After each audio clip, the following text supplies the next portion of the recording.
Hello, hello, hello, and welcome to today's episode of Her Version. This podcast is dedicated to sharing stories of struggle to triumph, a platform that allows individuals to tell their truth in order to inspire and uplift others. I am your host, Sabrina Victoria. If you are new to this podcast, make sure you follow, like, subscribe, and share. Let's jump right in. Oh, it's not working.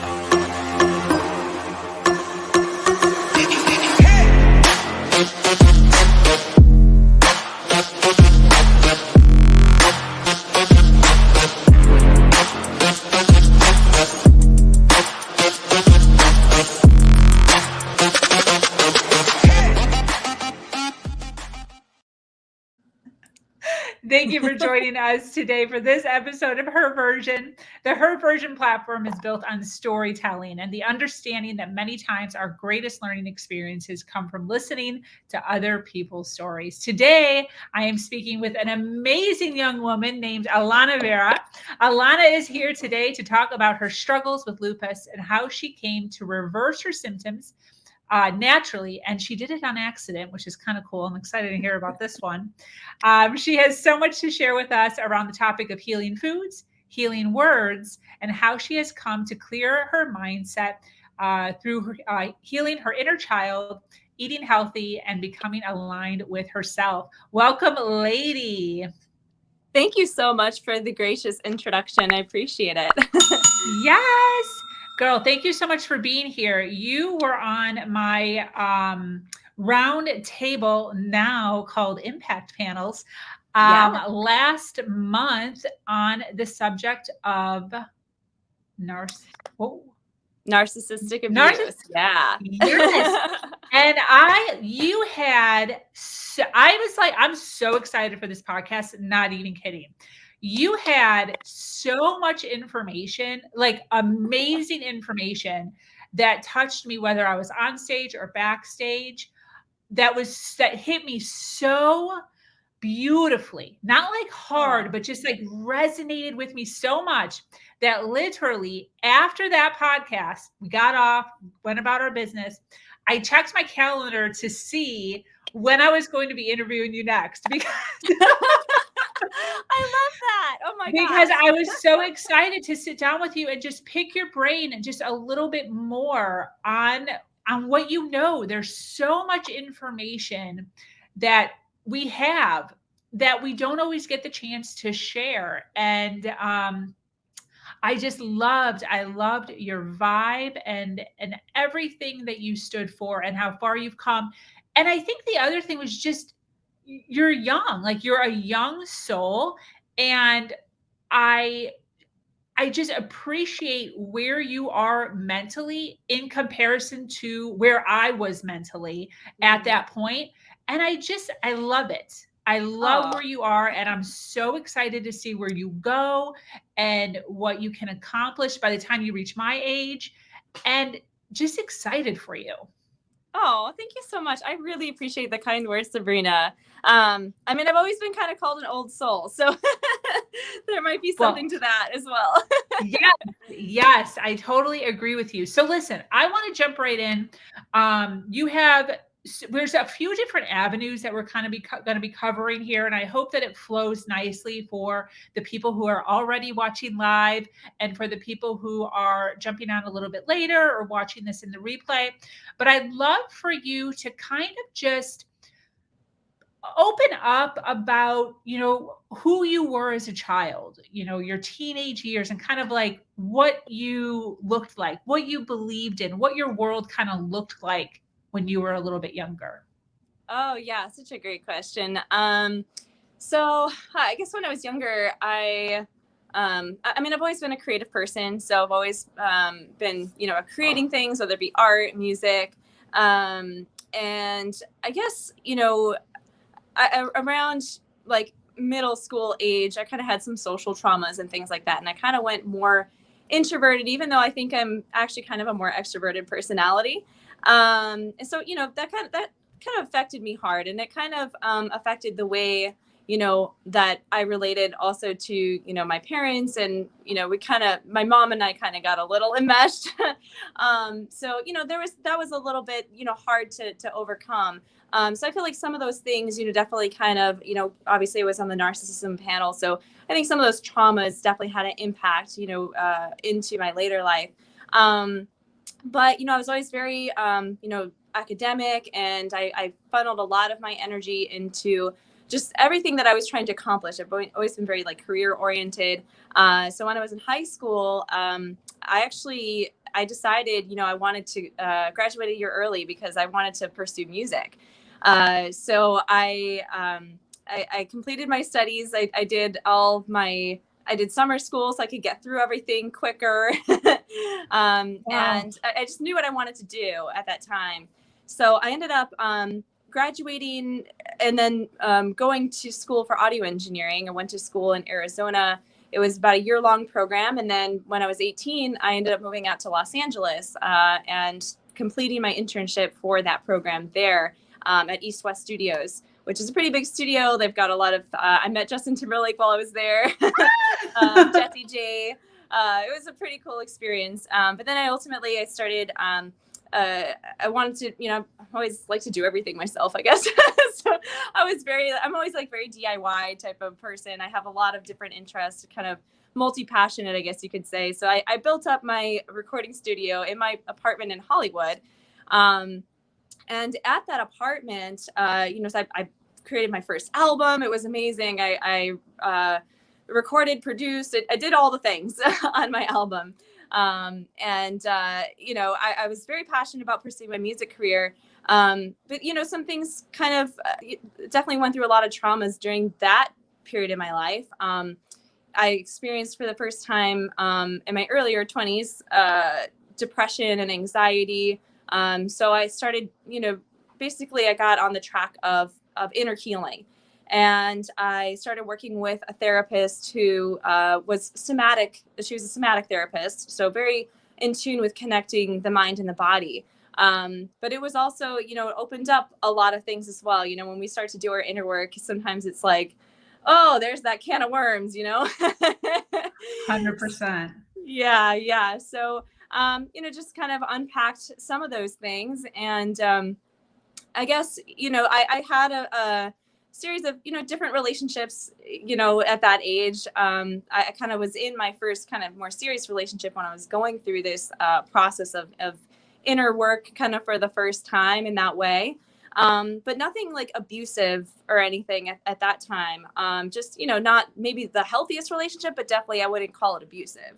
And then I went through, I had other traumas that surfaced. I was a sexual assault survivor twice by two different men. Unfortunately, I feel like there was a lot that I was actually running away from inside when I had gone through those things.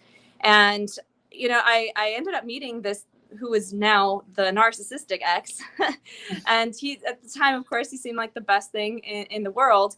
And, a lot of things were going on at that time. Everything kind of just, my grandfather had recently passed away. So my family was kind of also in a state of trauma. Of course, I was too. It was really the hardest death, I think, that any of us had really experienced in the family. He was just very loved. And it was just, I was never, I'll just put it this way, I was never a coffee drinker or this or that, but I felt like I needed all kinds of stimulants and stuff to get over that whole situation. And so I had, and at that same time, I also had results from my doctor. I had been seeing a rheumatologist ever since I was 13. And that was actually when I had that kind of social trauma too. So I really do believe a lot of the health issues that I had were very connected to the emotional challenges that I had as well. We can't separate the mind and the body. When we have an emotion, we have there's chemistry that gets set off, and that affects our body. So I had been seeing a rheumatologist ever since I was 13. I had positive ANA, which basically is like a like a warning sign you could have something, in some kind of rheumatological issue or autoimmune issue. And so they were always kind of like on the lookout for lupus or, scleroderma, things like that. And all the rest of my blood work had always been fine. But my blood work had come back and my doctor had said that I had low C3C and low C4C levels. And she said that it looked like I might have something in the lupus family. And the thing is, I had started to also unravel some of the things along the medical side of things where I had actually, because I had been, when I was 13, not only did I have this positive ANA, I also had acid reflux. And I was diagnosed with that, and I was put on a medication for I was on it for 7 years. Wow. And you're not in this medication, as it turns out, I started learning that there were many lawsuits for kidney failure and very serious things for being on this medication longer than 8 weeks. Oh my. Yeah. And so that was actually that's also very emotionally traumatic as well to learn that. And then, so that was going on. And I was like, I don't know that I want to take this medical route. I don't want to just be put on medications. I want to get to the root cause. I've always been very passionate about, let me get to the root of this. I didn't know what that was going to be. So I just kind of I set it aside for a while. I got the doctor told me I might have something in the lupus family. I never actually got an official diagnosis. I just said, I'm not going to go down this path because she already wanted me to start medications and I didn't have any symptoms of anything. Wow. So I put it aside. And then, I think it was about probably a year after that is when I met the narcissistic ex, who again was amazing at the time I met him. Yeah. They always are. They always are. Yeah. So, I had all these things that had happened with, family trauma and then this health stuff, and then the sexual assault and all these things, a lot of it not really fully processed. Met this guy. When I met him, there were shootings on my street starting to happen. That happened twice within the 3 months that I had, the first 3 months of having met him. So it was my area was starting to feel dangerous. Just so much was happening, and I ended up moving in with him very quickly. My apartment, there was a lot of issues going on in my apartment as well. There were mold issues. One of my neighbors, she had a child, a baby, and her baby almost died because of black mold. And the apartment was, they were very irresponsible. They did not want to take care of this. It took her so much effort for them to fix the problem. And then she got retaliated against. She got her car egged, all kinds of crazy things. And I tried to stand up for myself because I had some mold issues as well. I don't know that it was necessarily black mold, but I definitely had some mold issues that weren't being taken care of properly. They were just painting over it. It was bleaching it, but painting over. Yeah. Bleaching it apparently doesn't actually really get rid of it. You're supposed to actually take out the drywall. Yeah. But anyway, so they weren't fixing it properly. I wanted it fixed properly, especially because I was, again, trying to get to the root of health issues. I was like, okay, is this related to mold? I don't know. Maybe I need to ask them to fix this problem. And so I got retaliated against. They were yelling at me in all caps. I may have mentioned okay, this could be grounds for a lawsuit. I might have triggered them a little bit, but nonetheless, they were turning off my utilities, my hot water. They turned that off, wow, illegal stuff. They were messing with me so bad. So it was very, very, very stressful. And this is my home, my place that I'm supposed to feel, safe and comfortable. And then I had family stuff going on at the same time. So all these things, it was just the perfect storm where everything was so stressful. And so I ended up moving in with the narcissist. And, it was kind of interesting. On the, when I met him, we were, we spent all our time together, literally everything. And he was, was always at my place a lot, and he would be making food. And he was he was vegan. And I wasn't at the time. At the time I was doing a high protein diet. But then when you mentioned, healing something on accident, it was actually more hormonal acne that I ended up healing on accident. So what happened was, because I had all this like just terrible acne, I had gotten off of birth control after my previous relationship, and I started having these horrible acne problems, and Wow. I couldn't really figure out, again, I wanted to get to the root of things. I wanted to do things naturally, but I was struggling to figure out like how to get there, because I was trying things that people were talking about, using essential oils and stuff like that on my skin. And I tried that, and it worked maybe for like 2 weeks, and then it didn't. So Wow. I was just, and I didn't want to do, I was recommended Accutane, which has all kinds of side effects and with suicide and things like that. And because I had previously experienced depression, I was like, I think that's not a good idea. Like, I could be at risk. That doesn't sound like a good idea.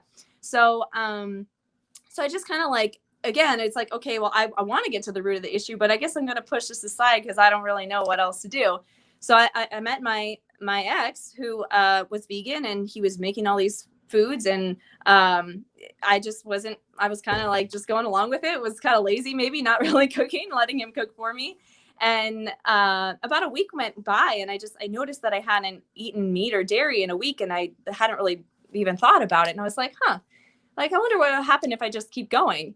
So I went for another week, and I looked in the mirror, and my skin was clear, and I was like, oh my gosh. Wow. Yeah. Yeah. So I knew I had to keep going with it. And, it's just so funny because, my ex was very much like, he was kind of trying to tell me like, well, he's like, well, when I eat meat or he's like, I break out. Like, and I was just like, oh, like, it's like, until you really experience it yourself, it doesn't always click. So Yeah. once I had the experience though, like, oh my gosh, like, this is really like, this works. I just kept going with that. But needless to say, with all the stress and everything that I was dealing with, I don't think that helped in terms of, the autoimmune symptoms eventually surfacing, because they didn't surface right away. So I ended up moving in with him after a couple months of meeting him. And then we, so then I was doing the vegan thing, but because of all the stress of the moving is stressful in and of itself, Yeah. but moving out of such a toxic apartment and then into his place, there was like renovations going on. And, I was stressed about that too, because like, it was kind of an older place. Most places in Los Angeles are old. So then you're looking at, okay, well, he's got a popcorn ceiling. Is there going to be asbestos? That's not, like all this kind of stuff. Yes. So, I was really concerned about my health because of all the health issues I had, that I was having, or had previously, or was on the lookout for. So anyway, so I get there, probably it was a slow trickle of things, but at the worst point in my health journey, I was waking up in the morning with my hands shut in fists. It was very hard to open them. It would take several hours for them to open. And so Wow. yeah, it was the weirdest thing. And it's like, it was hard to just like brush my teeth or even like put on my pants. You use your hands for everything. So wait, to go like this? Yeah, it was just like very slow. Like, it was like, I think it was like a neurological thing or something, but it was just, so I don't know if it was specifically, if that was a lupus thing, if it was MS or whatever. Like, I don't know. I never actually got it confirmed. Also, at the same time, politically, there was a lot going on in our country with, the elections and, what was happening. I was scared that the healthcare, like if I had a pre-existing condition, because there were like threats of the healthcare being taken away. And so Yeah. I was scared to even get a diagnosis, because I was like, well, is this going to be something that prevents me from getting other healthcare? And Got it. I didn't want to be, I just knew, even if I got the diagnosis, I was like, well, I don't want to take this route of the medications. So it was just one of those things. It's like my intuition, like I knew there was another way. I just didn't know what it was yet. Yeah. And I kept following that. And eventually, again, my ex, he was like, well, this person helped me with my health before. Like, let's go talk to her. She worked at a health food store. And it actually took me more than one time to go to her to actually get like the real answer that I needed. Because at first she was like, oh, and this was before I think things were super serious.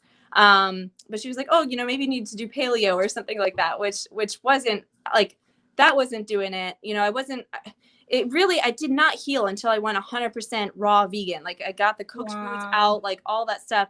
But eventually she said to me, like the second time I saw her, she was like, you need to just juice. And she was like, and I was like, okay. And she was like, yeah, like, like, I don't care if it's smoothies or juices, like you just need to go raw. Like I did it for like 2 months and I forget what specific issue, I think it was autoimmune related, that she was able to like heal or at least improve.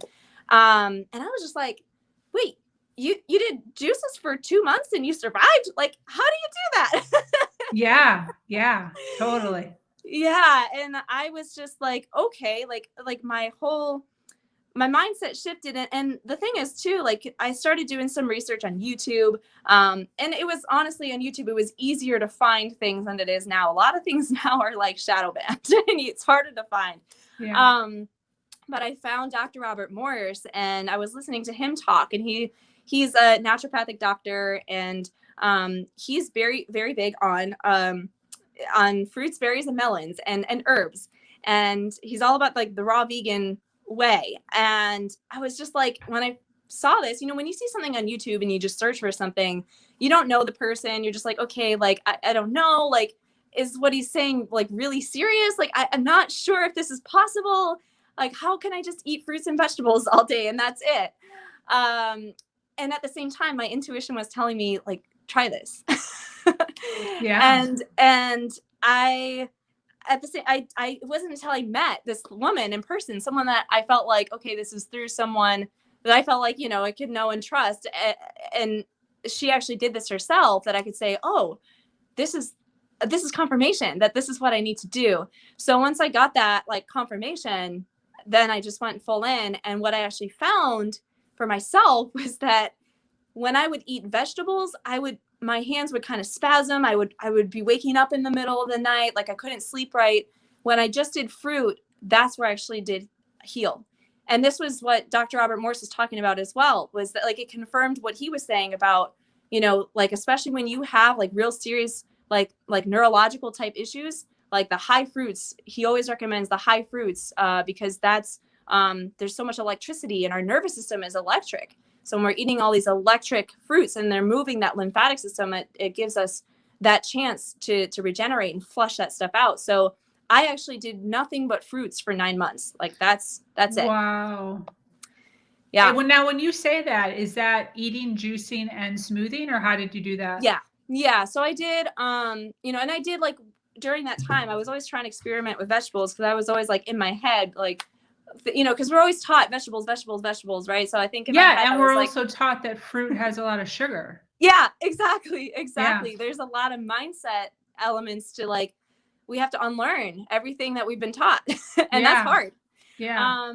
So yeah, I was always trying to experiment with the vegetables, but every time I would experiment with it, my body would freak out. So yeah, I did juices, I did smoothies.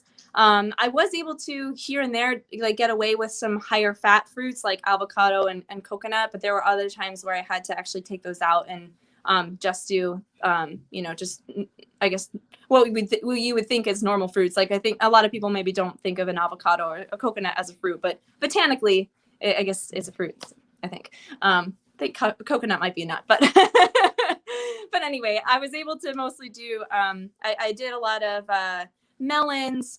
I did a lot of grapes. Literally, I actually connected with like wholesalers so that I could get in like by the case. I would get, yeah. So I went through some pretty crazy, just noticing like as I was eliminating things, then I was actually starting to notice like what would trigger symptoms. And so even there were certain fruits that I would be sensitive to. And if it wasn't organic, for a long time, I couldn't touch non-organic. I couldn't even do non-local fruits because like when we ship fruits in, they get blanched into hot water. So it's like my body was recognizing it as like not being raw. And so it would freak out. Oh, I didn't know that. Yeah. But I think, a lot of this, like now looking back from where I'm at, I can see, on the one hand, like, yeah, maybe those aren't like, maybe it's always good to have like organic, the freshest, etc. But I also think that my fight or flight system was very, very hijacked. And so I think my body physiologically was also having a little bit of like a PTSD almost. And so I've learned that from, because I also had, I had multiple chemical sensitivity, and it's still something I have to be mindful of. It's still something I'm working on healing from in that regard. But it's improved dramatically, and it's improved as a result of healing a lot of the PTSD, and as a result of doing something called neural retraining, where I did a lot of like visualization of, you know, positive memories, and also doing those things while I'm around a trigger to help my body reset and like be in a more blissful state instead of being in that fight or flight state. So it's been such a journey to do, like, to combine all these things together, but it's that's why it's so important to address both the emotional and the physical level, because yes, on the one hand, we want to make sure we're eating like healthy foods and raw foods. I'm 100% believer in raw foods. I still eat raw food, a raw food lifestyle today. And I've done a mixture of, you know, high, like, you know, now I can eat some cooked foods and things like that too. But I mean, I listen to my body, but at the same time, I've also done a lot of work with, you know, healing the PTSD and the inner child work. And that has also influenced my physical healing and my physical health as well. So they're so connected.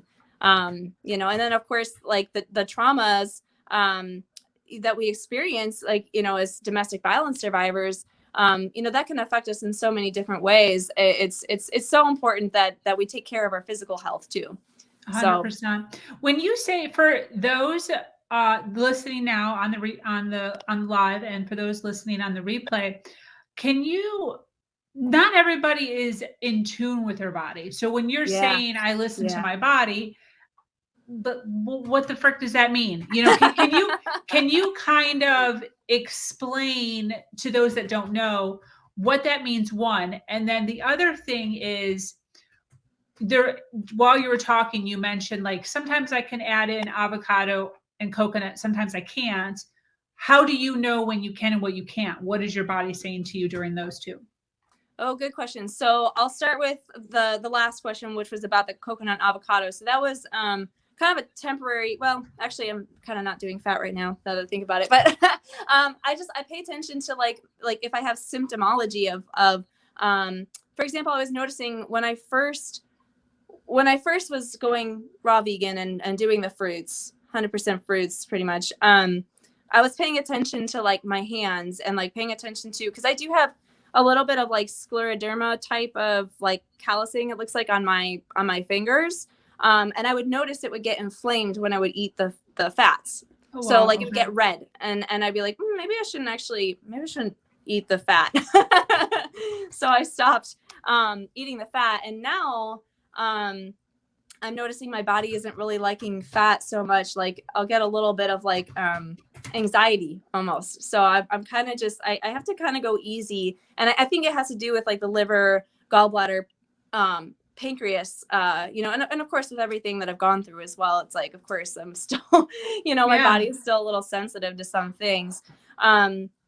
So, you know, I just pay attention to what my body, I track, like, you know, if I eat this, what happens? Like, oh, I noticed, you know, if I, and this is something that's, you know, taken time. It's taken a few years to dial this in, and it's still getting dialed in. But I noticed, for example, you know, food combining is a big thing that we talk about in the raw vegan world, which means like we want to make sure that we're eating foods that digest well together. And what I would notice is like, okay, well, if I eat this and this food together, I get bloated. So I actually probably shouldn't do that. So there's a little bit of like a science to it too. You got to track, you know, what you're eating, and then also pay attention to how is your body responding. So it's just getting mindful about it. It's nothing, you know, really crazy. I mean, I definitely would say, you know, a lot of people, when you say like, okay, listen to your body, like, yeah, that can be confusing, because it's like, well, my body's telling me I want a burger. So is that? Yes, some people might say that. Yeah. So it's, you know, I guess that phrase could be hard to really say, okay, yeah, it's using your mind and your body together and making smart decisions based upon what you're observing in mind, body, emotions, and spirit. Like it's all got to come to, all these are tools to help us to along our path. And, you know, for me, meditating has helped me get more in touch with my body and make more of that connection, help my mind kind of rest a little bit more as far as, you know, maybe some thoughts that are just kind of noise and anxiety or whatever, and calming that down, getting in tune with, you know, the actual physical feeling in my body, and just allowing myself to feel what that is, because a lot of times we're trying to distract ourselves from things that are uncomfortable. Yeah. And so it's very easy to do that, and easy to get, you know, we can distract ourselves with social media, we can distract ourselves with work. Like there's so many ways to do that. But when we just sit still, we have to just listen and see what's there. So it takes practice, you know, and again, I started this journey really, like I said, in my earlier 20s, when I was for the first time doing that inner work and doing the somatic therapy and getting in touch with my body. So I feel like as a survivor of domestic violence, I'm kind of like lucky. I already had that foundation. I think a lot of survivors don't have that foundation at all. You know, maybe they're just repeating patterns from childhood, or, you know, they've never explored this world, their inner world at all. And I already had that foundation. So for me, it was just almost like, well, this is obviously, my relationship was on fire, right? Like everything was, that's all horrible stuff to experience. But I was able to use, okay, those tools, that foundation, and then dive deeper into the inner child work. Once I found that gave me the next step to say, oh, this is the layer maybe I was missing even before, that I actually wish I would have had in my early 20s, because maybe I actually wouldn't have been in therapy for 2 years and felt like, you know, and then maybe I wouldn't have gotten in this, you know, the sexual assault situation, who knows, like, but, you know, it's a journey to figure these things out. And I do think that, you know, if anyone's watching this that feels like, man, I feel disconnected from my body. I think the easiest way to start would be with meditation and just listening to the sensations, and try to practice not just trying to run away all the time. But the inner child work, I find that to be helpful, because it's also important to validate like the parts of us that do want to run away, and understanding that those are just parts of us that want to protect us. And what's beautiful about that is we can actually engage with that part of us and find out, because that's our subconscious running. You know, a lot of times we don't realize it, but like automatically we just pick up our phone, or automatically we just, you know, whatever, we start working, or whatever your poison is, right? You grab the burger or the cigarette or whatever. And we don't realize that it's actually, there's a part of us trying to protect us from something. And when we actually use the tools of the inner child work, we can actually have a dialogue with our inner child and update it to our present adult self to bring it to safety, bring it through a process. It's called an unburdening process, where we release the burden that it carried from childhood. A lot of times our inner child thinks it is the burden, and we have to detach it from that and allow it to be released. And we can feel that in our body. We can feel that physical release.